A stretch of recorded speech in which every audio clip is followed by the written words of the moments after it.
21 साल में 25 तबादले, फिर भी नहीं थमा एक सन। आईएएस तुकाराम की दबंग कहानी। कुछ अधिकारी ऐसे होते हैं जिनकी पहचान कुर्सी से नहीं बल्कि उनके फैसलों और कार्यवाही से बनती है। महाराष्ट्र के चर्चित आईएएस अधिकारी तुकाराम एच की कहानी भी कुछ ऐसी ही है। करीब 21 साल की प्रशासनिक सेवा में 25 बार तबादला झेल चुके तुकाराम को अब महाराष्ट्र का अशोक खेमका कहा जाने लगा है। वजह है, जहां जिम्मेदारी मिलती है वहां नियमों को सख्ती से लागू करने और कार्यवाही करने का उनका अलग अंदाज ही हो जाता है। मौजूदा समय में तुकाराम महाराष्ट्र के खाद्य एवं औषधि प्रशासन एफडीए के कमिश्नर हैं। उन्होंने 25 मई 2026 को यह जिम्मेदारी संभाली। पदभार ग्रहण करने के कुछ ही दिनों बाद उन्होंने मिलावटखोरों के खिलाफ अभियान तेज कर दिया। उपलब्ध जानकारी के मुताबिक करीब 2 महीने के भीतर राज्य भर में 1100 से अधिक स्थानों पर छापेमारी की गई। कार्यवाही के दौरान कई प्रतिष्ठित ब्रांडों और रेस्टोरेंट के खाद्य लाइसेंस रद्द किए गए तथा करोड़ों रुपए का मूल्य खराब और कथित मिलावटी खाद्य पदार्थ जब्त किया गया।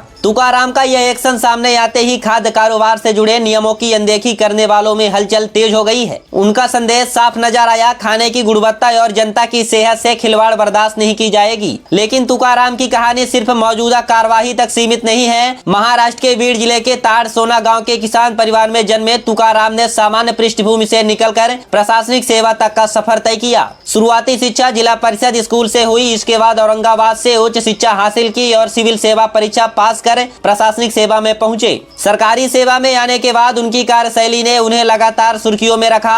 अलग अलग पदों पर तैनाती के दौरान उनके फैसले, सख्त प्रशासनिक रवैया और नियमों के पालन पर जोर कई बार चर्चा का विषय बने। इसी बीच बार बार होने वाले तबादलों ने भी उनकी पहचान को और मजबूत किया। 21 साल में 25 तबादले का आंकड़ा अपने आप में बड़ा सवाल खड़ा करता है। क्या तुकाराम की सख्त कार्यशैली तबादलों की वजह बनती रही या फिर यह महज प्रशासनिक प्रक्रिया का हिस्सा है? फिलहाल एफडीए की कमान संभालते ही उनका मिलावटखोरों के खिलाफ आक्रमण अभियान एक बार फिर सुर्खियों में है। आने वाले दिनों में यह देखना अहम होगा कि तुकाराम की यह शक्ति कितनी दूर तक जाती है। तबादले भले ही बार बार हुए लेकिन कार्यवाही का तेवर नहीं बदला। यही तुकाराम की कहानी को बाकी अफसरों से अलग बनाता है।